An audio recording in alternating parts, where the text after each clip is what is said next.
माफ़ी के साथ चूँकि थोड़ी सी देर हो गई, लेकिन एक बार फिर आपके सामने हाजिर हूँ। उम्मीद है आप तमाम लोग अच्छे होंगे, खुश होंगे, सेहतमंद होंगे।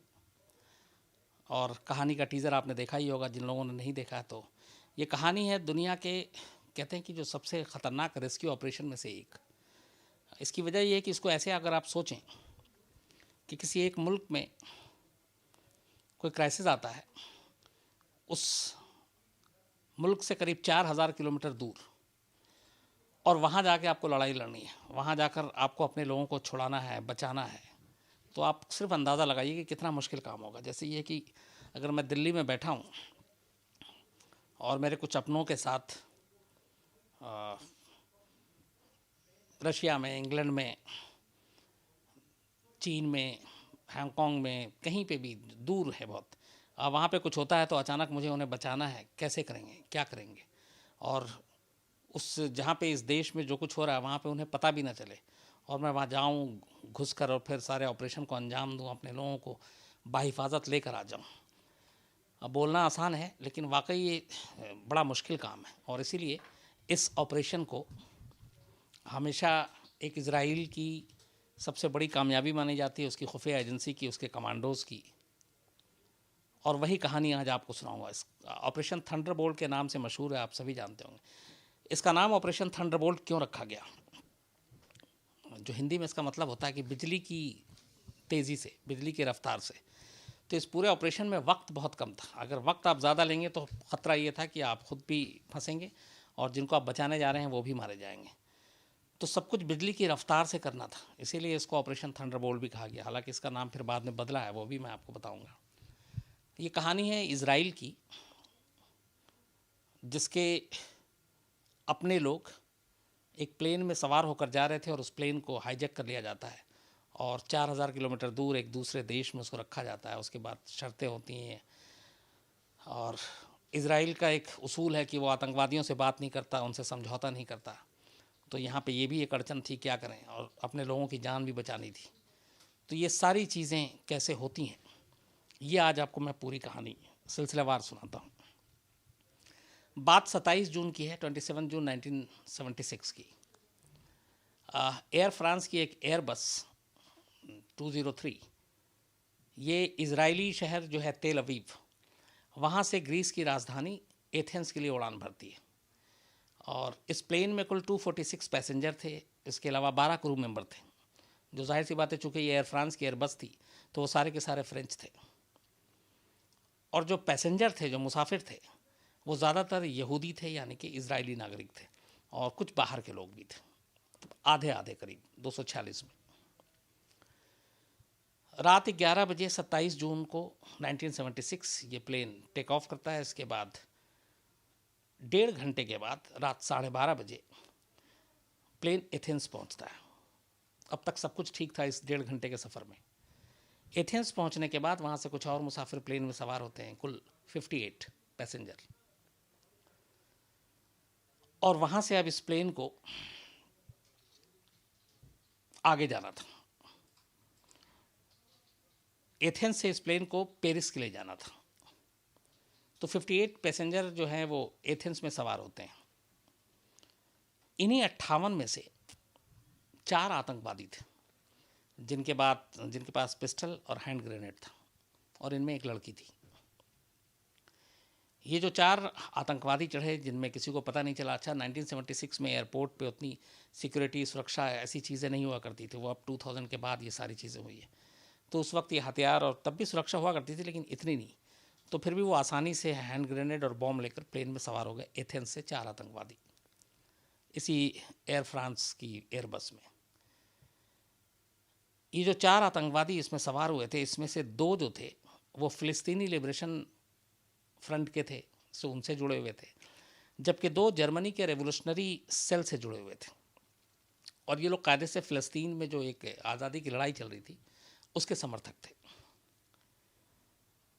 तो जब ये प्लेन एथेंस से उड़ान भरता है पेरिस के लिए, जैसे ही टेक ऑफ होता है उसके 5 मिनट के अंदर अंदर ये चारों अपनी सीट से उतरते हैं। और उनमें से एक जो लड़की है वो एक हैंड ग्रेनेड का पिन निकाल लेती है और तमाम लोगों को कहती है कि अगर किसी ने भी कुछ विरोध किया तो वो ये हैंड ग्रेनेड फेंक देगी और इससे प्लेन उड़ जाएगा और सारे लोग मारे जाएंगे।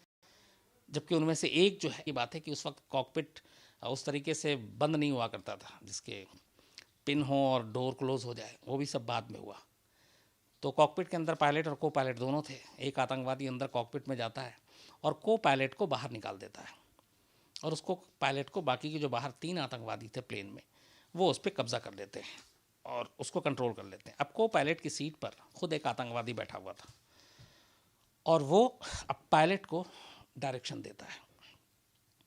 सबसे पहले वो उस प्लेन को, चूँकि पेरिस जाना था, वो उसका रूट डाइवर्ट करता है और उसको कहता है कि आप इसको लीबिया ले चलो, और लीबिया के जो शहर है एक बेंगाजी, वहाँ पे ले जाने के लिए कहता है। पायलट बेबस लाचार, तो पायलट मजबूरी में प्लेन को पेरिस की जगह पे रूट उसका मोड़ता है और बेंगाजी के लिए चला जाता है। बेंगाजी में एटीसी से स्पेशल परमिशन लेते हैं। पायलट बताता है कि ऐसे ऐसे प्लेन कब्जा हो गया वहाँ पे भी लीबिया में। ये सुनकर थोड़ी हड़कम मचती है, लेकिन प्लेन को लैंड करने की इजाज़त दे दी जाती है, इसलिए कि प्लेन में ईंधन, फ्यूल नहीं था, कम था। तो लीबिया में उतरने के बाद बेंगाजी में उस प्लेन में रीफ्यूलिंग होती है, ईंधन भरा जाता है, और इसी दौरान उसमें एक ब्रिटिश लेडी थी उस प्लेन में सवार, ब्रिटिश सिटीज़न, ओल्ड एज थी काफ़ी, और वो बीमार थी। तो क्रू मेंबर और कुछ लोग रिक्वेस्ट करते हैं, तो आतंकवादी जो है उस ब्रिटिश लेडी को बेंगाजी एयरपोर्ट पे ही उतारने की इजाज़त दे देता है और उस लेडी को उतार दिया जाता है। बेंगाजी में ये प्लेन करीब 7 घंटे तक रुका रहता है एयरपोर्ट पे। रीफ्यूलिंग व्यूलिंग के बाद ये फिर से उड़ान भरता है। जब ये उड़ान भरता है तब पहली बार जो को पायलट के सीट पे आतंकवादी बैठा हुआ था, वो पायलट से कहता है कि इस प्लेन को अब युगांडा ले लो। अब युगांडा का नाम आते ही आपको 2-3 चीज़ें, युगांडा एक अफ्रीकी देश, और इसका उस वक्त जो रूलर था, शासक था, ईदी अमीन, एक काला सा बहुत, उसकी तस्वीरें आपने देखी होंगी। ईदी अमीन के दुनिया भर में किस्से बहुत सारे मशहूर हैं, उसके ऊपर पूरी एक कहानी एक दिन सुनाई जा सकती है, तो इसलिए मैं डिटेल में नहीं जाऊंगा। सिर्फ ईदी अमीन के बारे में एक चीज़ आपको बताऊंगा कि ईदी अमीन की एक पहचान ये भी है कि उसे एक तरह से आदमखोर भी कहा जाता है। कहते हैं कि उसने इंसानों को भी खाया। ईदी अमीन एक युगांडा का जो शासक, तो उसकी जुल्म के, उसके बाकी किस्से तफसील से डिटेल में किसी और दिन, फ़िलहाल अभी इसी पे रुकते हैं। तो एक आतंकवादी, कोई पायलट जो था, वो कहता है कि अब युगांडा की तरफ प्लेन को ले लो। अब तक इस प्लेन को हाईजैक हुए हुए करीब करीब 15 घंटे हो चुके थे। 28 जून 1976 को दोपहर करीब 3 बजे ये प्लेन एंटबी एयरपोर्ट, युगांडा का जो एक शहर है, वहाँ पे ये लैंड करता है। जब एटीसी को कहा जाता है तो एटीसी वहाँ की कोई विरोध भी नहीं करती और उनका कोई रूट भी नहीं था, वहाँ उतरना भी नहीं था रूटीन फ़्लाइट में। लेकिन यहीं से कुछ साजिश की भी बू आती है कि शायद पहले से कुछ जानकारी थी। तो एंटबी एयरपोर्ट पे 28 जून को ये प्लेन लैंड करता है, और जैसे ही ये प्लेन उतरता है युगांडा की सरजमीन पर, तब सबसे ज़्यादा बड़ा ख़तरा अब मंडराने लगता है, इसलिए कि युगांडा और ईदी अमीन ये दोनों भी फ़लस्तीनी समर्थक थे और इनका सॉफ्ट कॉर्नर था उन लोगों के लिए, और इज़राइल के दुश्मन थे, विरोधी थे। तो युगांडा का जो तानाशाह ईदी अमीन जब ये प्लेन लैंड करता है, उसके बाद उसकी इजाज़त से पूरे एयरपोर्ट के आसपास जो एंटबी एयरपोर्ट था, उसको चारों तरफ से युगांडा की आर्मी, जो ईदी अमीन की सेना थी, वो उसे घेर लेती है। करीब करीब 200 युगांडन आर्मी जो है एयरपोर्ट के रनवे से लेके चारों तरफ, और वो इसलिए ताकि कोई रेस्क्यू ऑपरेशन अगर सोचे भी तो ना कर पाए, ताकि ये आर्मी से मुकाबला करना पड़ेगा। तो करीब 200 के करीब जवान एयरपोर्ट पे अपने घेरे में ले लेते हैं। इसके बाद उस प्लेन से एक एक कर सारे मुसाफिरों को उतारा जाता है। 4 आतंकवादी ऑलरेडी प्लेन में एथेंस से सवार हुए थे, वो 4 भी प्लेन से उतरते हैं, और उस एयरपोर्ट पर पहले से ही फ़िलिस्तीनी समर्थक करीब 5 आतंकवादी और थे, क्योंकि उन्हें मालूम था कि इस प्लेन को हाईजैक करके कहाँ लाया जाना, तो वो पहले से ही एंटबी एयरपोर्ट पर पहुँच चुके थे। तो अब करीब 9 आतंकवादी की तादाद, 200 के करीब ईदी अमीन के जो सेना थी वो एयरपोर्ट पर मौजूद। इसके बाद इन सारे मुसाफिरों को प्लेन से उतार कर एयरपोर्ट के ही ट्रांजिट हॉल पे ले जाया जाता है और वहाँ पे ले जाने के बाद पहली बार अब दुनिया को ये धीरे धीरे खबर फैलती है कि एयर फ्रांस का एक प्लेन हाईजैक हो गया है और उसमें ज़्यादातर इजरायली सिटीज़न, नागरिक, यहूदी वो सवार हैं। खबर इजराइल तक भी पहुंचती है, इजराइल में हड़कंप मच जाता है। अब ईदी अमीन को भी ये मालूम था कि ये हाईजैक हो चुका है और उसी की सरजमीन पर इस प्लेन को उतारा गया और जिसमें सारे बंदी हैं। लेकिन कमाल ये है कि कुछ करने की बजाय ईदी अमीन प्लेन जब लैंड करता है उसके कुछ घंटे के बाद खुद एयरपोर्ट पहुंचता है अपने लाओ लश्कर के साथ और वो सारा इंतज़ाम देखता है वहाँ पर। इसके बाद पहली बार वहाँ पे उतरने के बाद हाईजैकर्स अपनी डिमांड रखते हैं और उनकी जो डिमांड थी वो ये थी कि इज़राइल के जेल में 40 फ़िलिस्तीनी टेररिस्ट जो बंद हैं उनको रिहा किया जाए। इसके अलावा कीनिया, फ्रांस, स्विट्ज़रलैंड और वेस्ट जर्मनी, तब जर्मनी के दो वो थे, वेस्ट जर्मनी में वहाँ की जेलों में कुल 13 और आतंकवादी बंद हैं, उनको रिहा किया जाए। तो कुल 53 टेररिस्ट की रिहाई की शर्त रखी गई जो इज़राइल और इन बाकी कंट्री में की जेलों में बंद थे। इसके अलावा 5 मिलियन अमेरिकी डॉलर की उन्होंने मांग की और डेडलाइन थी 1 जुलाई की और ये डिमांड जो रखी गई है 28 जून 1976। तो 3 दिन की मोहलत दी गई इजरायली सरकार को कि 3 दिन के अंदर आप हमारे 53 आतंकवादियों को जो अलग अलग जेलों में बंद हैं उनको रिहा करें और 5 मिलियन अमेरिकी डॉलर दें। अगर 1 जुलाई 1976 की सुबह 6 बजे तक मांगे नहीं मानी गई तो एक एक कर सारे मुसाफिरों को मारना शुरू कर दिया जाएगा। अब ये मांग देने के बाद, ये जब डिमांड की गई, उसके बाद 29 जून की तारीख आती है 1976। युगांडा की उसी एयरपोर्ट पे, एंडबी एयरपोर्ट पर कैप ट्रांजिट हॉल में कैदियों को एक साथ खड़ा किया जाता है और फिर उनको 2 ग्रुप में बांट दिया जाता है। बाकायदा जो टेररिस्ट थे वो नाम पुकारते हैं एक-एक करके पैसेंजर का, और जिन जिन के वो नाम पुकार रहे थे वो सारे यहूदी थे, मतलब इजरायली सिटीज़न। तो जो खड़ा होता जिसके नाम वो पूछते उसको एक दूसरे हॉल में वो भेज देते और उसी एयरपोर्ट पे जो एक ट्रांजिट हॉल था वो उस वक्त इस्तेमाल में बंद नहीं था, वहाँ पे कुछ कंस्ट्रक्शन चल रहा था तो वो खाली था। तो वो नाम पुकारते एक एक करके इजरायली सिटीज़न का, यहूदी का, और उसको उसके बाद उस हॉल की तरफ भेज देते। तब उन्होंने उस पूरे जो प्लेन में मुसाफिर थे उनको 2 ग्रुप में बांट दिया। जितने जो इजरायली सिटीज़न थे वो पता चला कि उस प्लेन में 94 थी उनकी तादाद, 94। इसके अलावा जो 12 क्रू मेंबर थे एयर फ्रांस के, फ्रेंच थे वो, तो इन 94 इजरायली सिटीज़न और 12 क्रू मेंबर को उस ट्रांजिट हॉल में, जो कि इस्तेमाल में बंद था, उस एक हॉल के अंदर रख दिया। इसके अलावा बाकी जितने बचे उनको एक साथ रखा और ये जो बचे थे ये सब दूसरे मुल्कों के सिटीज़न थे, यूएस के, फ्रांस के, ग्रीस के। तो अलग अलग अब कर दिया, एक तरफ सिर्फ इजरायली सिटीज़न और एक तरफ नॉन इजरायली। इसके बाद अब ईदी अमीन के ज़रिए इजराइल भी कोशिश कर रहा है बाकी मुल्कों से, अफ्रीकी मुल्कों से, कि वो इसमें कुछ हेल्प करें उनको छुड़वाने में। तो कुछ मुल्कों का दबाव आता है। उसके बाद जो हाईजैकर्स हैं वो उनमें से 48 पैसेंजर्स को रिहा कर देते हैं पहली खेप में। इनमें से ज़्यादातर जो थे वो बीमार थे और बुज़ुर्ग थे और ये 48 के 48 गैर इजरायली थे, मतलब इजराइल के सिटीज़न नहीं थे बल्कि ये दूसरे सिटीज़न थे। तो इन सभी 48 लोगों को, जो बीमार, जिनमें महिलाएं, बुज़ुर्ग, बच्चे थे, इनको एक स्पेशल प्लेन से सीधे एंटबी एयरपोर्ट से पेरिस ले जाया जाता है, वो नज़दीक वहाँ से। तो पहली खेप में 48 मुसाफिरों को छोड़ दिया जाता है। अब 30 जून आ चुका था, 30 जून को ये 48 लोगों को छोड़ा गया। अब मोहलत ख़त्म होने में कुछ घंटे बाकी, क्योंकि 1 जुलाई की सुबह का वक्त नज़दीक आ रहा था। इधर इजराइल में लगातार बातचीत चल रही थी, क्या करें, कि उनकी सरकार का अपना कानून बीच में आड़े आ रहा था, आतंकवादियों से बात नहीं, समझौता नहीं। तो इजराइल ने फिर अचानक कुछ अपने अफ्रीकी मुल्क देशों के ज़रिए ईदी अमीन तक मैसेज भिजवाया।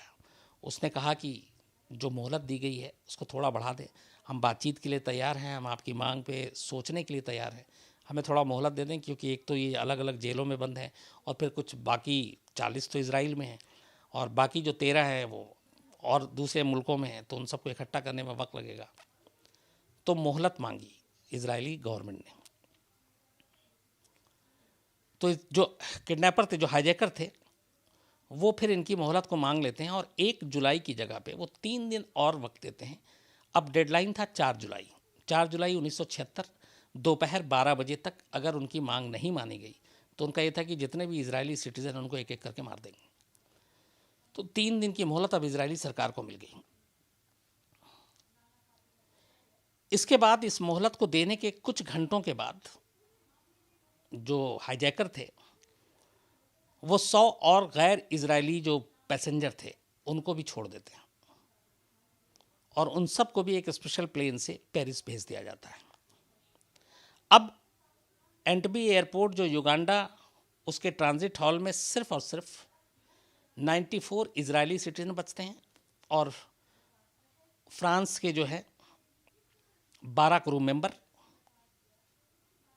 और इसके अलावा 10 नौजवान जो थे उस प्लेन में सवार मुसाफिर, वो भी फ्रांस के थे।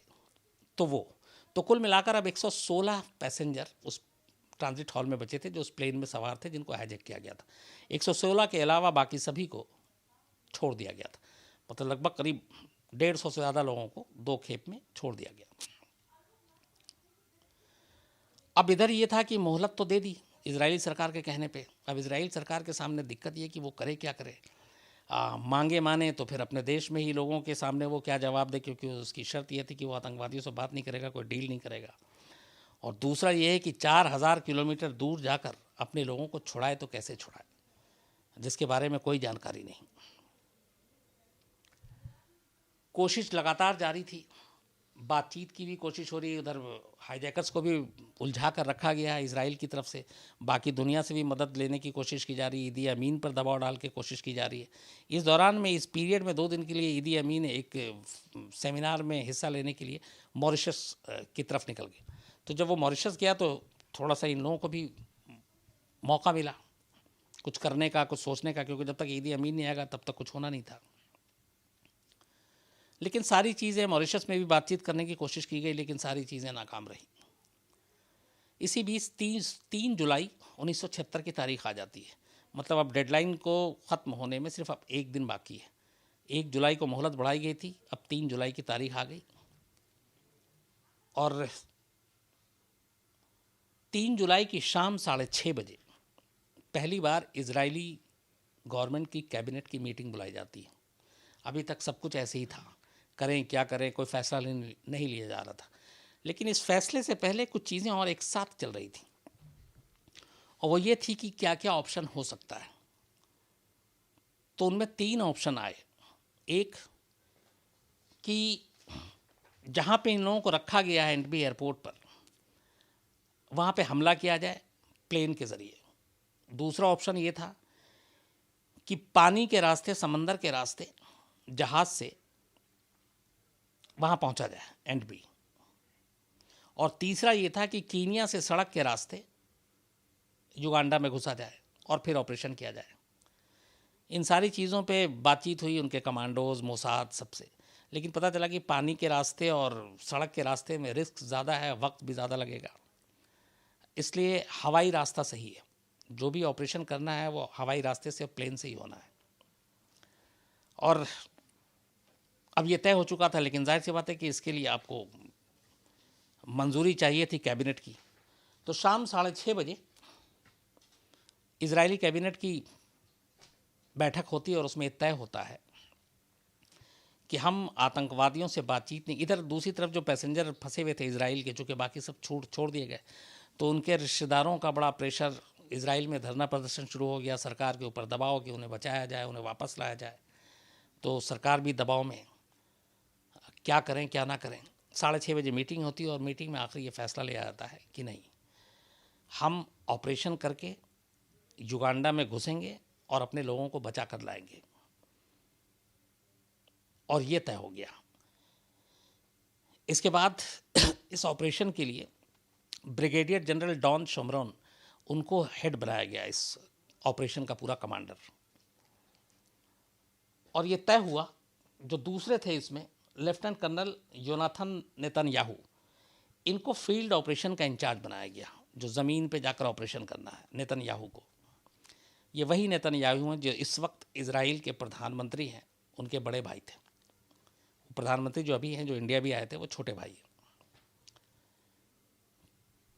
तो ये तय हुआ कि ऑपरेशन करना और कुछ नहीं है, और 4000 किलोमीटर जाकर दुश्मन देश में घुसकर अपने लोगों को बचाना है, लाना है, और वो भी ये कि उनको पता भी ना चले कि हम लोग आ चुके हैं। काम मुश्किल था। इस दौरान जब ये बातचीत चल रही थी और जो मोहलत का टाइम था बीच में 1 जुलाई से लेकर 4 जुलाई, उससे पहले 28 तारीख जब से ये किडनैपिंग हाईजैकिंग हुई थी उसके बाद से, तो मोसाद और वहाँ की जो अपनी टीम थी वो लगातार लगी हुई थी सारे इन्फॉर्मेशन बटोरने में। और जो 2 खेप में छोड़ा गया था लोगों को, नॉन इजरायली को, एक बार में 58 और एक में 100 से ज़्यादा, तो जब इनको स्पेशल प्लेन से पेरिस लाया गया था तो मोसाद की एक पूरी टीम पेरिस पहुंच चुकी थी, और उनमें से एक एक मुसाफिरों से जो रिलीज़ किए गए थे, जो बात करने की हालत में थे, क्योंकि एक तो शौक लगा हुआ था, ये भी था कि बचेंगे कि नहीं, तो जो लोग बात करने की हालत में, उनमें से एक एक को पर्सनली मोसाद के लोगों ने पूछताछ की, इंट्रोगेट किया, और उनसे छोटी छोटी जानकारी ली कि एंटबे एयरपोर्ट पे क्या है, कितने आतंकवादी हैं, युगांडा की जो सेना है वो कहाँ कहाँ पे रहती है, कब कब उनकी पोजीशन बदलती है, मतलब माइनर से माइनर जानकारी दी। यहाँ तक कि एक प्लेन के ज़रिए ऊपर से एंटबे एयरपोर्ट का पूरा उन्होंने एक पिक्चर तक ली खामोशी के साथ कि पता न चले, और उस पिक्चर के हिसाब से बाकायदा इजराइल में रातों रात वैसी ही एक एयरपोर्ट का मॉडल तैयार किया गया, एक ढांचा। और जो इन लोगों से जो पैसेंजर्स छूट कर आए थे उनसे जो पूछताछ हुई कि वहाँ पे कैसे क्या है, ट्रांजिट हॉल कहाँ पे है, रनवे का क्या है, उन सारी चीज़ों को मिलाकर उस पिक्चर और लोगों के बयान के आधार पर एक पूरा एक नकली एयरपोर्ट तैयार किया गया एंटबे टाइप का। और उस एयरपोर्ट को तैयार करने के बाद बाकायदा एक ड्रिल किया गया कि अगर हमें वहाँ जाकर ऑपरेशन करना है तो कैसे प्लेन लैंड करेगा, कैसे वहाँ तक पहुँचना है, कैसे अपने लोगों को लाना है, कैसे बचाना है। तो ये सारी चीज़ें चल रही थी। इसी बीच में एक और चीज़ आई कि जिस एंटबे एयरपोर्ट के उस टर्मिनल में रखा गया इन सारे इजरायली लोगों को, पता चला कि उस ज़माने में इजराइल की एक कंस्ट्रक्शन कंपनी थी जो दुनिया में बहुत सारे उसने एयरपोर्ट बनाए। उसी कंपनी जिससे पता चला कि जो एंटबे एयरपोर्ट है वो भी एक इजरायली कंपनी ने, उसी कंस्ट्रक्शन कंपनी ने बनाई थी। तो उसके जो मेन इंजीनियर था वो उस वक्त इजराइल में ही था, उसको ढूंढ के निकाला गया फ़ौरन, और फिर उससे उस पूरे ट्रांजिट हॉल और उस सारी जगहों की छोटी छोटी जानकारी ली गई, क्योंकि उसने खुद बनाया था तो वो बेहतर जानकारी और सॉलिड जानकारी दे सकता था। तो उसके ज़रिए कि वो बंधक कहाँ पे रखे गए हैं, वहाँ तक कैसे पहुँचा जा सकता है, वहाँ पे क्या क्या रास्ते हैं, उस ट्रांजिट कंपनी के उस इंजीनियर के ज़रिए जानकारी ली गई। तो ये ग्राउंड वर्क इस दौरान में जब बातचीत चल रही थी सरकार के लेवल पे और सारी कोशिशें हो रही थी, और 3 जुलाई को कैबिनेट मीटिंग में जब ये फाइनल हो गया कि ऑपरेशन करना है, उससे पहले मोसाद लगभग ये सारा ग्राउंड वर्क कर चुका था। जब ये फैसला हो गया कि अब सब कुछ करना है और वक्त नहीं है, क्योंकि 4 जुलाई नज़दीक है, 3 जुलाई 6:30 बजे तो कैबिनेट की मीटिंग होती है, तो करीब 200 जो सबसे बेस्ट कमांडो इजरायली फोर्स में थे उनको चुना जाता है इस ऑपरेशन के लिए। और 3 जुलाई 1976 रात 9 बजे इजरायली कमांडो के ये जो 200 सबसे उनके सॉलिड, उनमें से चुना जाता है।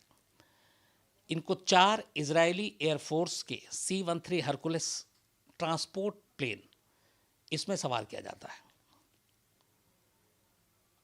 और ये लोग सब, चूँकि दूरी ज़्यादा थी, तो शर्मल शेख एयरपोर्ट से ये उड़ान भरते हैं 4 अलग अलग हरकुलिस ट्रांसपोर्ट प्लेन में।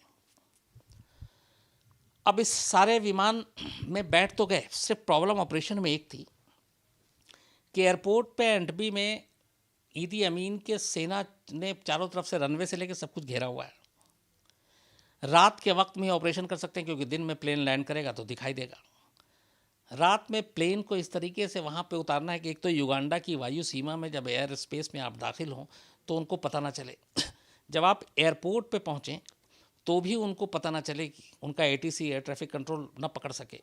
तो ये मुमकिन कैसे है? तो पता चला कि ये एक ही सूरत में मुमकिन है कि प्लेन की ऊंचाई युगांडा की वायु सीमा में दाखिल होने के बाद अगर 30 मीटर से ज़्यादा ना हो, मतलब 100 फीट से ज़्यादा ऊंचाई नहीं होनी चाहिए। अगर 100 फीट से ज़्यादा ऊंचाई हुई तो आप जो एयर ट्रैफिक कंट्रोल है, एटीसी, उसके आप रडार में आ जाएंगे और आप पकड़े जाएंगे और पता चल जाएगा। एक ख़तरा ये था। तो अब सवाल ये था कि क्या 100 फीट की ऊंचाई तक इस प्लेन को उड़ाया जा सकता है? तो उसका तकनीकी पहलू ये था कि हाँ, उड़ाया जा सकता है। रिस्क है लेकिन उड़ाया जा सकता है। तो ये पहली चीज़ क्लियर हो गई। अब लेकिन दूसरा एक ख़तरा ये था कि रात को क्या, रात होते ही कोई रेस्क्यू ऑपरेशन ना हो, इसके लिए एक बेसिक चीज़ है कि युगांडा की आर्मी, चूँकि एयरपोर्ट उनके कब्ज़े में है, बाकी सारे फ़्लाइट वहाँ से कैंसिल कर दी गई है आम पैसेंजर के लिए, तो क्या रात को अगर वो रनवे की लाइट बंद कर देंगे तो फिर लैंड नहीं हो सकता है प्लेन। तो अगर उन्होंने रनवे की लाइट बंद कर दी तो क्या होगा? ये दूसरा ऑप्शन था। अब ख़तरा सब कुछ था लेकिन ये कि वक्त नहीं है। तो रात 9 बजे ये 4 प्लेन हरकुलिस, जिसमें इनके कमांडो सवार थे, ये उड़ान भरते हैं। अब 4 प्लेन में से एक प्लेन खाली लेकर जाया गया था। उसकी वजह ये थी कि जिन पैसेंजर को आपको रेस्क्यू कराना है उनको उसी वक्त हाथों हाथ प्लेन में बैठा के और वहाँ से निकालना है। तो एक प्लेन सिर्फ मुसाफिरों के लिए, एक प्लेन जो था वो शर्म शेख एयरपोर्ट पे रखा गया बाकायदा मेडिकल उसके इक्विपमेंट्स के साथ, कि कोई इमरजेंसी आ गई तो वो मदद करेगा। इन जो हरकुलिस ट्रांसपोर्ट प्लेन था, इसके अंदर बाकायदा मर्सिडीज़ गाड़ी काले रंग की और लैंड रोवर कारें, उसका भी एक काफिला रखा गया पूरा। अब इसकी वजह क्या थी? ये पता चला मोसाद को उस वक्त इसके ज़रिए कि ईदी अमीन ब्लैक रंग की मर्सिडीज़ का शौकीन है और वो हमेशा जो उसका अपना पूरा कारवां चलता है वो ब्लैक रंग की मर्सिडीज़ में ही आता जाता है। तो युगांडा में जहाँ पे भी, और उसके साथ जो उसके लोग चलते हैं वो लैंड रोवर कार में चलते हैं, जो उसके गार्ड्स चलते हैं, और ये खुद ब्लैक रंग की मर्सिडीज़ में बैठता है। तो ये मर्सिडीज़ में होता है और उसके जो गार्ड, स्पेशल गार्ड हैं उसके जो प्रोटेक्ट करते हैं, वो लैंड रोवर में चलते हैं। तो जब भी उसका कारवां गुजरता है तो ब्लैक मर्सिडीज़ और लैंड रोवर को देख के ही लोग समझ जाते हैं कि ये ईदी अमीन का काफिला जा रहा है, चाहे फिर वो फोर्स के हों या आर्मी के हों, तो फिर उनको कोई रोकता नहीं है। तो मोसाद को जब ये पता चला तो उसने इसकी पूरी प्लानिंग की। उसने उस ट्रांसपोर्ट प्लेन में बाकायदा एक ब्लैक कलर की मर्सिडीज़ कार और लैंड रोवर की कई गाड़ियाँ उसमें थी। इसके बाद ये प्लेन बिना रडार में आए हुए देर रात युगांडा की सीमा में घुसता है और फिर बिल्कुल 100 फीट 30 मीटर की ऊंचाई पे उड़ान भरते हुए, और नसीब ये अच्छा था कि उस वक्त एयरपोर्ट रनवे की लाइट जल रही थी। तो जो सबसे आगे पहला प्लेन गया उसका ये था कि उसके अंदर वो चीज़ें थी कि वो किसी तरह, चाहे रिस्क हो, अगर उसमें ये भी था कि अंधेरा होगा तो किसी भी तरह कोशिश करनी है, और वो लैंड करते ही सबसे पहले रनवे की लाइट का इंतज़ाम करेगा। तो वो अपने साथ उस तरीके की लाइट लेकर गए थे जिससे प्लेन को लैंड कराने में आसानी हो। और जब प्लेन लैंड करना था उससे पहले ही उसका वो खुल गया था पीछे से सब कुछ, ताकि वक्त बर्बाद ना हो, रनवे पे रुकने के बाद ना खोले। तो एक पहला प्लेन जब लैंड करता है उसके अंदर से सीधे गाड़ियों का काफिला धड़धड़ा कर बाहर आना शुरू होता है, जिसमें ब्लैक मर्सिडीज़ और लैंड रोवर कार, और उस सारी गाड़ियों में प्लेन के अंदर से ही कमांडो पहले से बैठे हुए थे। तो वो रनवे पे आता है तो वो कमांडो के साथ आता है उन गाड़ियों में। उसके बाद ये 4 प्लेन एक एक करके युगांडा की एयर स्पेस में दाखिल होने के बाद सीधे वहाँ पे अब लैंड करने की तैयारी कर रहा है। ये जो 4 कार्गो विमान की मैं बात कर रहा हूँ, इसके साथ 2 बोइंग 707 प्लेन भी था। पहली बोइंग जिसमें मेडिकल टीम थी उसको नैरोबी एयरपोर्ट पे रोक दिया गया था ताकि कोई इमरजेंसी हो तो उसको बुलाया जा सके। दूसरी बोइंग को एंटबी एयरपोर्ट पर उतरना था इनके साथ ताकि वो बंधकों को जो है वो वापस लेकर आ सकें। अब तक सब कुछ ठीक चल रहा था, एयर स्पेस में दाखिल हो चुके थे। रात के ठीक 11 बजता है और ठीक 11 बजे एक एक कर इजरायली एयरफोर्स के ये 4 विमान 30 फीट की ऊंचाई उड़ते हुए एंटबी एयरपोर्ट के रनवे पर पहुंचते हैं। पहली जो प्लेन से मैंने आपको बताया कि गाड़ियों का काफिला निकलता हो, उसमें सारे उनके कमांडो थे। तो जब ये गाड़ी का काफिला उतरता उसके पीछे धीरे धीरे एक एक करके अब बाकी प्लेन उतर रहा है। और इसकी खासियत ये थी कि इसमें जो आवाज़ और वो सारी चीज़ें थी वो भी उसी हिसाब से थी। तो 11 बजे का वक्त था रात का। अब लैंड रोवर और काली रंग की मर्सिडीज़ गाड़ी रनवे से उस टर्मिनल की तरफ जा रही है जहाँ पे बंधकों को बना रखा गया और ये सारे एकदम लैस हैं। और ख़ास बात ये थी कि इनके पास साइलेंसर लगे हुए सारे हथियारों का वो था। उनका ये था कि खामोशी से करना और ये ना पता चले कि किसी तरह की कोई हमला हुआ है। तो साइलेंसर वाली बंदूक और वो सारी चीज़ों के साथ ये उतरते हैं। गड़बड़ एक होता है कि जब ये गाड़ियों का काफिला रनवे के से उस टर्मिनल की तरफ बढ़ रहा था जहाँ पे सारे बंदी थे, 2 गार्ड युगांडा की आर्मी के, उससे पहले और कई गार्ड देखते हैं, वो सारे ऐसे सैल्यूट करके उस काफिले को जाने देते हैं क्योंकि उनको मालूम था कि इस ब्लैक मर्सिडीज़ में ईदी अमीन के अलावा कोई नहीं होता और लैंड रोवर भी है। पर 2 गार्ड जो ईदी अमीन के साथ लंबे वक्त तक रह चुका था पर्सनल की सिक्योरिटी में, वो काली मर्सिडीज़ को देख के भी उसको रुकने का इशारा कर देता है।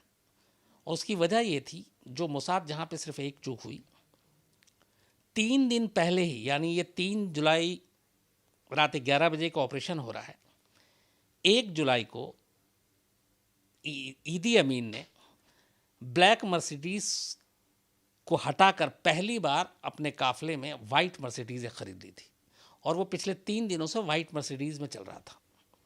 अब चूंकि बीच मर्सिडीज़ को आए हुए 3 दिन हो गया, लेकिन बीच में वो मॉरिशस गया तो हर दिन उसका कारवां तो निकला नहीं। तो ये चीज़ चूक हो गई कि अभी भी वो ब्लैक यूज़ कर रहा है या वाइट यूज़ कर रहा है।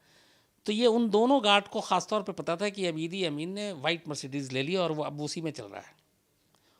और कुछ देर पहले ईदी अमीन वहाँ से गया था तो वाइट मर्सिडीज़ में ही था। यहाँ पे मोसाद धोखा खा गए। तो उन दोनों गार्ड ने उस ब्लैक मर्सिडीज़ को देख के उसको समझ में आ गया कि इसमें ईदी अमीन नहीं है, तो रोकने का इशारा किया। ये रुके नहीं तो उसने गोली चला दी AK-47 से।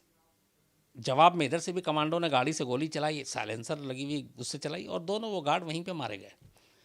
लेकिन गड़बड़ ये हुआ कि जब गार्ड ने जो गोली चलाई थी वो AK-47 से, उसकी शोरगोली की आवाज़ दूर तक चली गई और जो बाकी वहाँ पे युगांडा की आर्मी के लोग थे सब, वो चौकन्ने हो गए और उन्हें लगा कि कुछ हमला हो चुका है। फिर तब तक गाड़ियों का काफिला, सामने प्लेन, सब कुछ था। तो अब ये था कि अब कुछ बचा नहीं इधर। अब जो कमांडो थे इजराइल के, उनके सामने भी था कि अब तो हो चुका है, अब कुछ नहीं कर सकते। तो उन्होंने तय किया कि अब सीधे ये पूरी गाड़ियों का काफिला उस मेन टर्मिनल की तरफ ही लेकर जाएंगे, गोली चलाते हुए, जहाँ पे सारे बंधकों को रखा गया है। तो अब ये आगे की तरफ बढ़ते हैं। ज़मीन पर उतरने के बाद जो इजरायली कमांडो थे उनको 3 हिस्सों में बांट दिया गया था। एक को पहले, सबसे पहले जाना था उस टर्मिनल पे जहाँ पे बंधक बनाकर रखे गए ताकि उनकी हिफाजत की जा सके। दूसरी टीम को एयरपोर्ट के रनवे पर रहना था और तीसरी टीम को जो आतंकवादी थे और आर्मी थे उनसे निपटना था। और एक इनको बैकअप वो था कि जो मुसाफिरों को बचाया जाएगा, जो इजरायली है, उनको बाहिफाजत उस प्लेन में लाकर बैठाना है। तो अब ये पूरी टीम जो है वो उस बिल्डिंग में घुसती है, गोली चलती है, दोनों तरफ से गोली चलाते हैं। अब लेकिन एक प्रॉब्लम ये थी कि इनमें से कुछ, एक और भी चीज़ थी कि जो कमांडो थे उनमें से बहुत सारे लोगों ने युगांडा की आर्मी की भी वर्दी पहन रखी थी ताकि आर्मी को धोखा दिया जा सके युगांडा की कि ये बाहरी नहीं अपने लोग हैं। तो उनको चकमा देना तो ठीक था, लेकिन अब जो इजरायली बंधक बने हुए थे उनके सामने उस वर्दी में वो नहीं पहचानते कि ये कौन है और वो धोखे में फिर आते नहीं और वो उनके साथ जाते नहीं क्योंकि लगता कि उनकी जान को ख़तरे में है। तो यहाँ पे फिर उन लोगों ने बाकायदा इंग्लिश और हिब्रू लैंग्वेज में चीख चीख कर बोला कि हम इजरायली सैनिक हैं, लेट जाओ, ज़मीन पर लेट जाओ। तो फिर उन लोगों को समझ में आया, वो लेटे ज़मीन पर। फिर इसी में पूछा गया हिब्रू लैंग्वेज में कि कितने आतंकवादी कहाँ हैं, तो उन लोगों ने इशारे से बताया कि वो एक दूसरे कमरे में जो सारे हाईजैकर हैं वो उधर हैं। इसके बाद गोलीबारी होती है, ग्रेनेड से भी हमला करते हैं इजरायली सैनिक, और करीब 6 मिनट के अंदर अंदर जब वो टर्मिनल की बिल्डिंग में घुसते हैं, सारे जो बंधक थे इनको अपने कब्जे में ले लेते हैं। और इसके बाद जो दूसरी टीम थी उनको एक एक कर, जो बाहर रनवे पे थे वो सारे अब तक जो युगांडा के आर्मी थे उनके साथ मुकाबला हो रहा था, वो सारे एक एक कर मारे जा रहे थे। इस बीच जब यह ऑपरेशन हो रहा था तो जो इसके कमांडर थे जनरल एडम, ये एक दूसरे प्लेन में उस एयरपोर्ट के ऊपर, अब चूंकि ये ज़मीन पे उतर चुके थे सारे इजरायली कमांडो, तो फिर उसके कुछ देर के बाद वो ऊपर आते हैं और आसमान में प्लेन में बैठकर बाकायदा एयरपोर्ट पे क्या कुछ हो रहा है उसकी निगरानी आसमान से कर रहे हैं, जो इस ऑपरेशन के कमांडर हैं। और जो ग्राउंड इंचार्ज थे नेतन्याहू, वो सारा कुछ संभाले हुए थे। तो गोलीबारी होती, इसमें कुल 9 हाईजैकर्स मारे जाते हैं, युगांडा की आर्मी के 48 लोग मारे जाते हैं, और इनमें से एक नेतन्याहू को गोली लग जाती है, और वो गोली ऊपर की तरफ से आई थी और सीधे सीने में लगी थी। तो उस वक्त हालत बहुत ख़राब थी, जबकि 5 कमांडो घायल होते हैं, मारा कोई नहीं जाता। इसके बाद ये सारे मुसाफिरों को एक एक करके लाकर उस प्लेन में बैठाया जाता, जो ख़ास तौर पर उनके लिए लाया गया था। और लाने के बैठाने के बाद उधर युगांडा आर्मी के इतने लोग मारे गए थे, फिर उधर से गोलीबारी बंद होती है, लेकिन ये स्पीड में सब कुछ करते हैं। और उसके बाद जाते जाते उस एयरपोर्ट पे 9 मिग और कुछ और प्लेन खड़े थे एंटबी के एयरपोर्ट पे। तो इजरायली कमांडो उन सारे प्लेन को भी उड़ा देते हैं, ये सोचते हुए कि ये एक बार यहाँ से जब उड़ेंगे तो उनका पीछा ना करें, उनके ऊपर आसमान में भी हमला ना करें। तो रनवे के आसपास जितने प्लेन खड़े थे उन सबको भी उड़ा दिया जाता है बॉम्ब से, और वो सारे प्लेन तबाह हो गए। लैंड करने से लेकर मुसाफिरों को वापस प्लेन में बैठाने तक जो पूरा वक्त था वो 56 मिनट था, 56 मिनट्स। 56 मिनट के अंदर 4 एयरफोर्स के प्लेन लैंड करता है, ऑपरेशन होता है, और सारे मुसाफिरों को वापस लेकर जाया जाता है। जब ये लोग वापस यहाँ से जाते हैं उसके बाद ईदी अमीन को सारी खबर मिलती है, और ईदी अमीन जाहिर सी बात है कि फिर उसके बाद जो उसकी हालत हुई, क्योंकि उसके देश में घुस के, हालांकि बाद में उसने ये भी मानवाधिकार का मुद्दा उठाते हुए उसने कहा था कि इस तरह दूसरे की देश की सीमा में घुसकर ये ऑपरेशन करना ठीक नहीं है, लेकिन वो बेकार की चीज़ें थी। 56 मिनट में ये ऑपरेशन करने के बाद बाकायदा शर्म एल शेख प्लेन पहुंचता है वहाँ पे। उसके बाद ये लोग अगले दिन सुबह इज़राइल पहुंचते हैं, और इज़राइल में उस वक्त कहते हैं कि बहुत बड़ी तादाद में तमाम लोग एयरपोर्ट के बाहर, उन्हें खबर मिल गई थी। बाकायदा प्राइम मिनिस्टर जो थे वो इसका अनाउंस करते हैं कि ऑपरेशन कामयाब रहा। एक सिर्फ इसमें जो पूरा है, एक जो बंधक था इजरायली, वो वहाँ पे इसमें क्रॉस फायरिंग में उसकी मौत हो जाती है। और नेतन्याहू को जब वापस प्लेन से लेकर आ रहे थे तो वो भी दम तोड़ देते हैं प्लेन में ही, ज़मीन पर उतरने से पहले ही। एक और महिला थी जिसकी तबीयत ख़राब हो गई थी, तो उसको उस टर्मिनल एयरपोर्ट से उठाकर एक हॉस्पिटल में एडमिट करा दिया गया था। तो जब ये ऑपरेशन ख़त्म होता है उसके बाद में ये खबर आती है कि उसके नेक्स्ट डे, चूँकि बुरी तरह से चिढ़ा हुआ था ईदी अमीन, वो अपने आर्मी को ऑर्डर देता है और हॉस्पिटल में उस लेडी को भी मार दिया जाता है। तो कुल मिलाकर सिर्फ 2 बंधकों की मौत हुई, बाकी 92 बाहिफाजत अपने घर पहुँचे। नेतन्याहू की मौत होती है, और उनका जो उसकी शहादत पूरे इजराइल में इतना गर्व और इतना बड़ा नाम हो जाता है उसके बाद उस फैमिली का, कि आगे चलकर नेतन्याहू की इसी बहादुरी का कहते हैं कि शायद सिला है, जो उनके छोटे भाई बाद में राजनीति में आते हैं और चुनाव लड़ते हैं।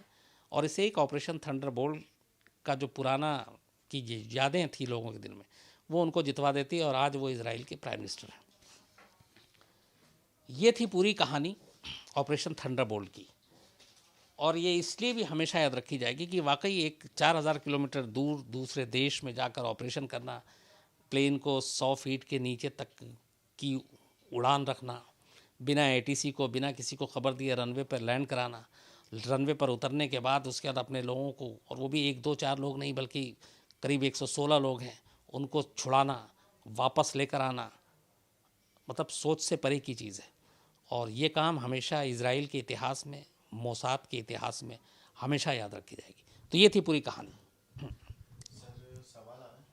अब नानी तुम सवाल बताओ उससे पहले। एक तो बहुत कई बार इन्होंने कहा, इसलिए आज तमाम क्राइम तक के परिवार से भी मैं गुजारिश करूंगा कि आज इनको बर्थडे है तो विश कर दें। ये सुंदर भगवान है राजसमंद से, बड़ी अच्छी जगह है ये। इसके अलावा ओम शर्मा है, मैं भूल गया था ओम शर्मा जी, इनका कल बर्थडे था, तो आपको भी जन्मदिन की बहुत मुबारक, और सुंदर भगवान साहब आपको भी बहुत बहुत मुबारक। इसके अलावा कुछ लोगों ने लिखा, एक चीज़ और आज आपको बताता हूँ, बहुत सारे मुझे लगता था कि लोगों की शिकायत है कि मेल के जवाब नहीं देता। आज मैंने अचानक देखा कि बहुत सारे आप लोगों के मेल तो डायरेक्ट आते हैं, कुछ के मेल मैंने देखा जंक में पड़े हुए थे, तो उनमें से बहुत सारे लोगों के भी मेल पड़े। अब आइंदा मैं डेली रूटीन बनाऊँगा कि जंक मेल भी ज़रूर चेक करूँ। ये नेत्रा कुलकर्णी है, ऑटो शंकर की कहानी सुनना चाहते हैं, मैं जल्दी आपको सुनाऊँगा। साहिल भटनागर हैं, ये गौरव तिवारी की कहानी सुनना चाहते हैं, वो भी मैं आपको जल्दी सुनाऊँगा। इसके अलावा नीलू मिश्रा जी हैं, ये राजीव गांधी की स्टोरी सुनना चाहती हैं, मेरी मेल पे बात भी हुई, मैं जल्दी सुनाऊंगा आपको। अमितावा मुखर्जी हैं, सोनल कुमार नागर, ये बंटी चोर की कहानी, ये भी इंटरेस्टिंग है। अजय सिंह हैं, इन्होंने बाकायदा ये भेजा, आज मुझे अच्छा लगा, ये क्राइम तक के इतने बड़े फ़ैन हो गए, इन्होंने एक स्क्रीनशॉट दिया कि क्राइम तक के लोगों को इन्होंने अपने मोबाइल में डीपी बना रखा है। थैंक यू अजय सिंह साहब। विक्रम गौर शर्मा, अजीत विजय कुलकर्णी, पुष्पा सोंगरा हैं, ये कल्पना चावला की कहानी सुनना चाहती हैं। गुरिंदर कुमार, पप्पू यादव की, सागर कौशिक, इन्होंने एक लंबी लिस्ट दी है कहानी की। समी सैयद, ओम शर्मा जिनका बर्थडे था कल, शाहिद अख्तर, विक्टर लोहा, अविनाश सतापथी और रजत शर्मा, ये न्यूजीलैंड से हैं रजत शर्मा, एक हमारे रजत शर्मा भी अपने इंडिया में हैं, इंडिया टीवी से, तो इसलिए मैंने बताया। आप लोगों के मेल मिले, बहुत सारी लिस्ट मिली और कहानियों की लंबी एक लिस्ट होती जा रही है, मैं ज़रूर आप सबको सुनाऊंगा। अब आसिम से कहूँगा कि कुछ फटाफट सवाल बता दो। सर रोहित त्रिवेदी हैं, हाँ। वो बोल रहे हैं इजरायली गवर्नमेंट और उनकी इंटेलिजेंस टीम ने कुछ ही घंटों में फैसला ले लिया था हमले का, लेकिन ऐसी सिचुएशन हिंदुस्तान पे जब आई थी तो हमें तो अप्रूवल में ही काफ़ी टाइम लग गया था, ऐसा क्यों? देखिए वही कई चीज़ें होती है। एक तो पहले ये कि एक फ़र्क है कंपैरिजन करने से पहले, हमारे यहाँ तब ऐसा कोई रूल नहीं था कि हम टेररिस्ट से बात नहीं करेंगे, समझौता नहीं करेंगे, डील नहीं करेंगे। इवन कंधार तो हम लोगों के सामने है, मसूद अज़हर आज भी पाकिस्तान में, हमें छोड़ना पड़ा। इजराइल में बड़ा क्लियर है कि वो टेररिस्ट से बात नहीं करेंगे। अब तो यूएस भी खैर 9/11 के बाद बहुत सारी चीज़ें वहाँ बदली हैं, तो अब वो भी ये है कि अगर कोई प्लेन दोबारा इस तरह की चीज़ें होती हैं और उसमें मान लीजिए उसके अपने सिटीज़न नागरिक भी बैठे हुए हैं, तो देश पहले है, तो मौका मिलेगा तो उस प्लेन को ही उड़ा दिया जाएगा। तो इस तरह के कानून जब होते हैं तो फिर आप उसके बंद के काम करते हैं। और दूसरा है, इसीलिए तो हम इस किस्से को आज याद करते हैं, क्योंकि इजराइल ने इतना फैसला इतना अच्छा लिया, ऑपरेशन इतना अच्छा हुआ, तो ऐसी चीज़ें कभी कभी होती हैं। सर आफ्ताब अंसारी हैं, वो बोल रहे हैं कि ज़्यादातर अटैक में इस तरह के इजरायली लोग ही क्यों टारगेट किए जाते हैं? इजरायली लोग क्यों टारगेट किए जाते हैं, जैसे मुझे याद आ रहा, जब ये 26/11 मुंबई का था, उसमें भी जो मोशो बच्चा था और जो नरीमन हाउस पे जो अटैक हुआ था, वो वहाँ पे ज़्यादातर इजरायली और यहूदी रहते थे। फ़लस्तीन की जब बात आती है, और फ़लस्तीनी जब ये, चूँकि ये पूरा ऑपरेशन फ़लस्तीनी जो टेररिस्ट थे उन्होंने ये अंजाम दिया था, हाईजैक किया था, तो इजराइल और फ़लस्तीन की पूरी लड़ाई है अपनी सरकार को लेकर, ज़मीन को लेकर, गाज़ा पट्टी को लेकर। तो इसीलिए जब कोई इस तरह की ऑर्गेनाइजेशन कुछ करता है तो वो यहूदियों के ख़िलाफ़ करता है, और उसके जड़ में यही लड़ाई होती है इजराइल और फ़लस्तीन की। सर निर्मल भारद्वाज हैं, वो बोल रहे हैं कि उनका क्वेश्चन ये है कि इंडिया क्या इस तरह के अटैक के लिए प्रिपेयर है कंधार के फेल होने के बाद? देखिए, अब इन हिंदुस्तान में भी बहुत सारी चीज़ें बदली हैं। हम बहुत सारी चीज़ें जो पहले नहीं सोचते थे, हमने सोचना शुरू किया है और अब इस तरह की तैयारियां भी हो रही हैं। ख़ासतौर पर 26/11 ने हमें बहुत सारे सबक दिए हैं, कैसे ऑपरेशन को अंजाम देना है, कब कहाँ एनएसजी, कमांडो या इस तरह की जो एक्सपर्ट टीमें हैं उनका क्या रोल होना चाहिए, उनकी कैसी ट्रेनिंग होनी चाहिए। जो दुनिया की अलग अलग कंट्रीज़ जो इसमें महारत रखती हैं, चाहे वो इज़राइल हो, यूएस हो, बाकी उनके साथ हमारी जॉइंट ट्रेनिंग भी होती है। तो वक्त सिखा देता है और हम लोग अब पहले के मुकाबले जो है इन चीज़ों को सीख रहे हैं। लेकिन हाँ, बहुत सारे ऐसे कंट्रीज़ जो इतने एडवांस हैं इन चीज़ों को लेकर, ख़ासतौर पर एंटी टेररिज्म को लेकर, वहाँ तक पहुँचने में मुझे लगता है कि अभी और बहुत सारे काम की ज़रूरत है। सर, दिव्यांशु राज हैं, वो बोल रहे हैं कि इस हाईजैकिंग का मास्टरमाइंड ईडी अमीन था या सिर्फ साथ दे रहा था या कोई और था इसके पीछे?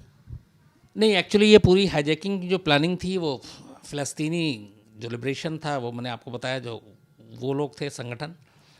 ईदी अमीन का सॉफ्ट कॉर्नर शुरू से था, इज़राइल को लेकर, आपको यासिर अरफात को लेकर। तो हाईजैकिंग में उसका कोई कभी रोल नहीं आया सामने।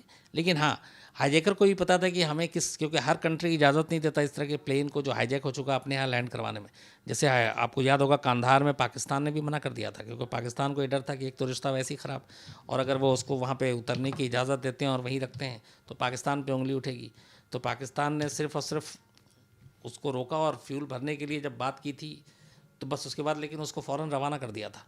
तो इनको भी पता था कि ईदी अमीन आसानी से मान जाएगा और युगांडा में हम उतर सकते हैं, और वही हुआ। ईदी अमीन का सॉफ्ट कॉर्नर था, इसलिए उसको उतरने का मौका मिला। सर, अभिनव मित्तल हैं, वो बोल रहे हैं जब प्लेन 100 फीट की ऊंचाई पर उड़ रहा था तो क्या वहाँ की आर्मी को उस प्लेन की आवाज़ नहीं सुनाई दी?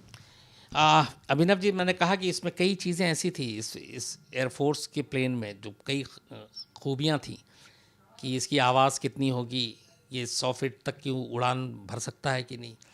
तो ये सारी चीज़ें थी। लेकिन ये पलक झपकते, मैंने कहा ना कि जब आपको लैंड करने से लेकर मुसाफिरों को आज़ाद कराने तक में 56 मिनट में सब कुछ हो गया। तो आप सोचिए कि वो लैंड करा कर और फिर वहाँ पे कब्ज़ा करना, क्योंकि एयरपोर्ट के आसपास ही वहाँ पे उस वक्त युगांडा के आर्मी के लोग थे।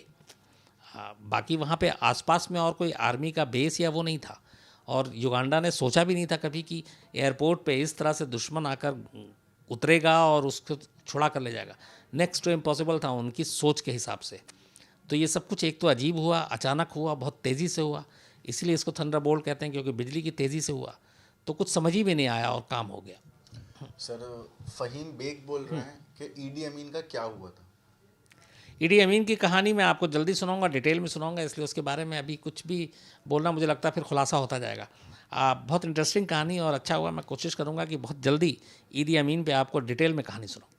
सर, विकास कुमार हैं, वो बोल रहे हैं कि उस टाइम पे इजराइल का साथ किस किस मुल्क ने दिया था और किस किस ने नहीं दिया था? लंबी फहरिस्त है, जो भी मतलब हाईजैकिंग की खबर सुनकर तो हर एक कंट्री ने सपोर्ट किया था। दूसरा, कई अफ्रीकी देश ने ही इज़राइल का सपोर्ट किया था, और जो ईदी अमीन के दोस्त मुल्क थे उन सब से इज़राइल ने, अमेरिका ने, सब ने बात की थी, और उन लोगों ने ईदी अमीन से बात की थी। बट ईदी अमीन का उस वक्त ये रोल था कि हमें कुछ पता नहीं है, और हो सकता है अगर मैं ज़्यादा इनके ऊपर वो डालूँ, प्रेशर डालूँ, तो वो बंधकों को नुकसान पहुंचा सकते हैं। ये एक उसने बहाना लिया था, लेकिन ये अंदर से सबको पता था कि ईदी अमीन किसकी तरफ है। सर, एक सवाल है नवेद खान का कि इस तरीके के हमले दुनिया में पहली बार हुआ था, तो इसे जितने भी अब तक हाईजैक हैं उसकी पहली मिसाल नहीं बोलेंगे? एयरपोर्ट पर घुसकर खामोशी से प्लेन को लैंड कराकर और अपने लोगों को छुड़ा कर ले जाने की ये पहली नहीं, मुझे लगता है कि पहली और अभी तक की आखिरी ही है। अभी तक उसके बाद ऐसा हुआ नहीं, क्योंकि अगर मैं इसको ओसामा से जोड़ूं तो वो बहुत डिफरेंट होगा, क्योंकि वहाँ पे तो एक घर है, उस घर के अंदर ओसामा है, उसको जाकर, और वहाँ पे आपको मालूम है आपका टारगेट एक है। बट यहाँ पे 116 लोग हैं और उन सबको बचाना है, और फ़ौज भी खड़ी है, उनसे भी निपटना, आतंकवादी भी हैं जो एंड टाइम पे खुद को घिरता देख, हो सकता है खुद को भी मार लें और उनको ही मार दें। तो ये बड़ा जोखिम का काम था। और दूसरा सबसे ही कि इतनी दूर अननोन जगह, आपके मुल्क से 4000 किलोमीटर दूर, रात का वक्त, तो बहुत सारे ख़तरे थे। इसलिए ये वाकई सबसे अनोखा है, और पहला तो था ही, तो और मुझे लगता है अभी तक आखिरी भी है। सर, एक नितिन झा हैं, वो बोल रहे हैं कि क्या ये कट्टरपंथ की सोच का नतीजा नहीं थी हाईजैकिंग? कट्टरपंथ नहीं होती तो ये हाईजैकिंग नहीं होती, क्योंकि बात जब आप किसी टेररिस्ट ऑर्गेनाइजेशन के साथ जुड़ती है तो फिर तो सोच कट्टर ही हो जाती है। फिर चाहे वो उस वक्त फ़िलिस्तीन के लिए लड़ रहे वो आतंकवादी संगठन हो, या फिर जो दूसरे बाकी किसी और नाम पे लड़ते हैं वो संगठन हो, तो जहाँ पे ये सारी चीज़ें होंगी अच्छी तो होंगी नहीं, बुरी ही होंगी। सर नवीन शर्मा है, वो बोल रहे हैं सुरक्षा एजेंसी इतनी जल्दी प्रेस कॉन्फ्रेंस क्यों करती हैं? कौन चाहता है कि सीक्रेट चीज़ें सबको पता लग जाए? सुरक्षा एजेंसी इतनी जल्दी क्यों प्रेस कॉन्फ्रेंस करती हैं? दो तीन चीज़ें, मैं पूरी तरह से सुरक्षा एजेंसियों को इसमें दरकिनार भी नहीं करूँगा। जब अच्छा काम करती हैं तो उन्हें लगता है कि लोगों तक पहुँचे, पता चले, उनकी तारीफ़ हो, क्योंकि बुरा होता है तो हम ही लोग उनको गाली भी देते हैं, उनको घेरते भी हैं। तो इसलिए, लेकिन ये भी है कि जब सुरक्षा एजेंसियाँ प्रेस कॉन्फ्रेंस करती हैं तो आमतौर पर वो खुलासे नहीं करती हैं जो उस केस की जाँच पे ज़्यादा असर डाले। इसी पे मुझे इस सवाल पे ही आपके एक जवाब याद आता है। अभी थोड़ी देर पहले ही मुझे आसिम बता रहा था, कल बहुत सारे जो कहानियाँ थी उसमें कुछ लोगों की राय ये थी कि NIA पे भी सवाल उठाया गया। अब मैंने कल आपको शुरू में ही कहा था कि एक चीज़ शायद आप लोग भूल गए, मतलब वो मेरे ऊपर था कि मैं NIA पे शक कर रहा हूँ। तो मैं इसको बहुत ईमानदारी से आपको जवाब देता हूँ कि मैंने शुरू में जो शुरुआत की थी कल वो यही कहा था कि ऐसा क्यों होता है कि हर साल कुछ ख़ास मौके पर कुछ आतंकवादी पकड़े जाते हैं, विस्फोटक पकड़ा जाता है, और उसके बाद फिर कभी ऐसा नहीं होता है। ये 20 साल का मैंने एग्जाम्पल दिया था आपको। सुरक्षा एजेंसियों जो भी करती हैं अपने देश की हिफाजत के लिए, वो सब तारीफ़ करनी चाहिए और हमेशा करनी चाहिए। लेकिन कई बार ये सवाल उठते हैं, और आज मुझे ये भी है कि बहुत सारी जगहों पे ये चीज़ें आ रही हैं अब कि जो विस्फोटक की सामग्री थी वो एक्चुअली सुतली बम टाइप की थी, केमिकल था। कुछ लोगों का ये था कि अब तक हिंदुस्तान में ISIS के नाम पे जितने लोग पकड़े गए हैं, जिनको पकड़ा गया, वो सब कोर्ट से बाद में बरी हो गए। तो इन गिरफ्तारियों को भी लेके कल के बाद से आज तो सोशल मीडिया पे लगातार यही है, उस पर शक और सवाल उठने शुरू हो गए हैं। तो ऐसा नहीं है, आपको देखिए मीडिया का काम क्या है, एक वॉचडॉग की तरह नज़र रखना। आपको अगर कोई चीज़ें होती हैं तो सवाल करना चाहिए, और जो एजेंसी आपके सामने आके दावे वादे करती हैं उनसे भी पूछना चाहिए। जैसे इसमें एक बड़ा बेसिक सा सवाल है कि एक हैंडलर जो है वो विदेश में बैठा हुआ है, जो सारा ब्रीफ करा था कहाँ कहाँ क्या करना है, लेकिन अभी तक ये नहीं मालूम है कि वो एक तो हैंडलर का नाम क्या है, नंबर 2 वो किस देश में बैठा है, वो पाकिस्तान में है, या ISIS का अगर गढ़ है और जन्म है इराक में तो वहाँ है, सीरिया में है, कहाँ है। तो ये बहुत सारी चीज़ें शक और सवाल खड़े करती है। लेकिन ये है कि आप पूरी तरह से सिर्फ नेगेटिव सोचें कि नहीं ये सारे फर्जी हैं, सारी एजेंसियाँ ऐसी करती, वो भी गलत है। लेकिन जहाँ जहाँ कमियाँ हैं उनको टोकना, उनको उठाना, उनको पूछना, ये भी एक जर्नलिज्म का फ़र्ज़ है। लेकिन इससे जो एक हम लोग गलती क्या करते हैं कि जब कोई ऐसी बातें होती हैं तो हम लोग सीधे सामने वाले की नीयत पे ही सवाल उठाना शुरू कर देते हैं। और सबसे डर की बात क्या होती है कि ये नीयत पे भी सवाल उठाना मेरी नज़र में गलत नहीं है। गलत तब होता है जब आप किसी का धर्म देख के नीयत तय करें और धर्म देख के उसकी सच्चाई और बुराई का फैसला करें। ये नहीं होना चाहिए। होना ये चाहिए कि जो सच है सिर्फ उस पर बात करनी चाहिए। कौन सच बोल रहा है कभी इस पर ध्यान ही नहीं देना चाहिए। बोलने वाला कौन है, उसका नाम क्या है, किस धर्म से है, ये कोई मायने नहीं रखता। सच क्या है ये फोकस होना चाहिए। सर दानिश खान बोल रहे हैं क्या मोसाद सबसे स्ट्रांग बाकी एजेंसियों से? मोसाद देखिए है तो, लेकिन अब बहुत सा CIA को भी आप कैसे नज़रअंदाज कर सकते हैं, KGB को कैसे कर सकते हैं जो रशिया की है, MI6 UK की कैसे कर सकते हैं। तो ऐसा नहीं है लेकिन हाँ मोसाद के कुछ कारनामे, मोसाद की नाकामी भी है, ऐसे कई ऑपरेशन है। एक दिन मैं किसी दिन आपको, आज मैंने तारीफ़ की सुनाई एक मोसाद का अब तक का सबसे बड़ा जो फेलियर रहा एक ऑपरेशन, उसका किस्सा मैं ज़रूर किसी दिन आपको सुनाऊंगा डिटेल में। मैं थोड़ा सा भूल रहा हूँ इसलिए फैक्ट्स मैं एक बार चेक कर लूँगा, दिन मैं सुनाऊंगा। सर चलो लास्ट। सर कुछ लोग हैं जो नाम के लिए नहीं ले पाए तो उनके लिए बताओ। गुस्सा होते हैं। सर शीबा जी हैं, शीबा मिश्रा, सुमित पवार। शीबा मिश्रा जी का आज हाँ मेल भी मैंने पढ़ा था। और सर एक शरद पवार साहब एक नेता भी हैं हमारे जी। सर एक रोशन सिंह है, रोशन सिंह साहब सबसे यंगेस्ट व्यूअर्स बोल रहे हैं। अच्छा, रोशन सिंह साहब 16 साल के।